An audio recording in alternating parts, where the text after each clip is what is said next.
Speaking of effing it, wanted to touch on this real quick before we get to the games. George Pickens, if you didn't see his that was eye a great segue. That was nice. If you didn't see his eye black, it said open effing always on his eye black. You can't find pictures of it because you'd have to go to the broadcast to see pictures of it because all the Harry was saying all the Getty images took them all down from him this past week because of that. And now he may be getting fined. So the bad nightmarish week for George Pickens where he has his snaps cut. He's not running routes on the football field. Well, now he may be getting fined for his antics. And this Pittsburgh Steeler wide receiver, I don't know. He's going down a bad path, we'll just say. Yeah, it's and I talked about this last year. We all love Mike Tomlin. We know that he's the consummate leader and head coach and tough and old school.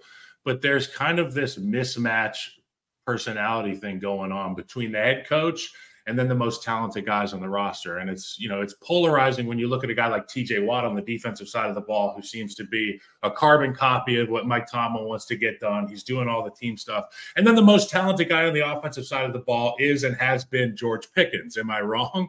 And when you've got talent like that, people tend to follow those guys. Yeah. People tend to look at them as, whether they like it or not, they're the leaders. So for George Pickens, going out there, not going through your routes. We just went on the show last week and talked about when Jordan Addison came back to the Vikings, what it looked like when Justin Jefferson was at the point of attack, leading, blocking on the edge as a receiver, a star receiver, not just the most talented guy on his team, probably the most talented guy in the NFL. You see the impact that that has on a football team. If the Pittsburgh Steelers can get George Pickens just to show up and do the bare minimum in terms of being a good teammate, I really feel like the Steelers team will come a long way. But until then, we're going to continue to see George Pickens doing immature things, doing things that are not exactly paired up with good football. And I think it's a shame that their most talented guy is probably their least well-behaved guy. I think you hit on a really good concept there that often gets overlooked or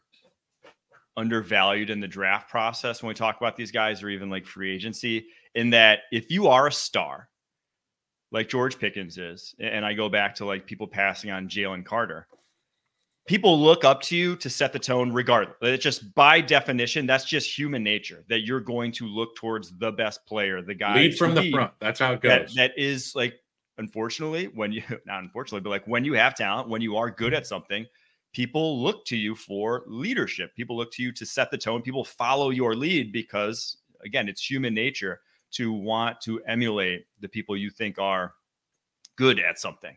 And so when your best player has behavioral problems in the locker room, on the football field, that rubs off on your lesser players. Your lesser players aren't going to be motivated to work harder, do more, give more to the team when they see from the top, like you said, leading from the front, the guy who is your best player not doing that. So it is big. Like, and that's why people will not say, oh, why when guys have character concerns, it's not, oh, they're just falling down my board. It's no, I won't draft them all together, because even if they turn out to be good, the culture that said guy brings to the table, I worry about impacting the rest of this roster. So it's something that people always discuss again during the draft season. Why are you passing on this guy? He's so talented. Well, sometimes no amount of talent is worth the headache that certain guys bring to a locker room. Not saying that's any of these guys that we're discussing, but it's just the view of NFL head coaches.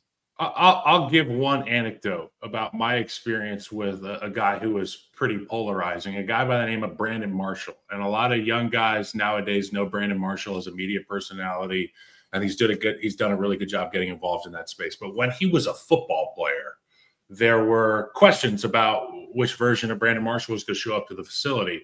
One thing you never had to question with Brandon Marshall was his effort. You were going to get maybe an angrier Brandon one day, maybe a Wednesday.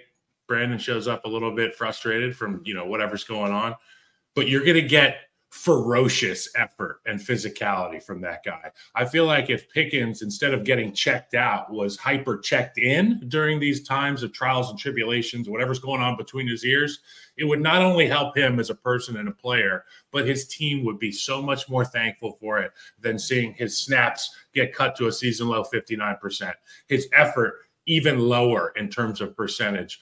Pittsburgh cannot afford to have the leader of their offense, the most talented guy on their offense, George Pickens, be the least dependable guy on their offense. 100%. And I think that's, why Tomlin did it. He wanted to kind of test Pickens and see how he responded. And obviously his response was not the way you would ideally want to go. Justin Waters in the chat says some guys just need their older brother to help them out, maybe like pulling them out of a fight during a game in St. Louis. Well, I don't know if George Pickens has any siblings that Mike Tomlin would sign, but maybe that is a smart angle of attack there, Justin.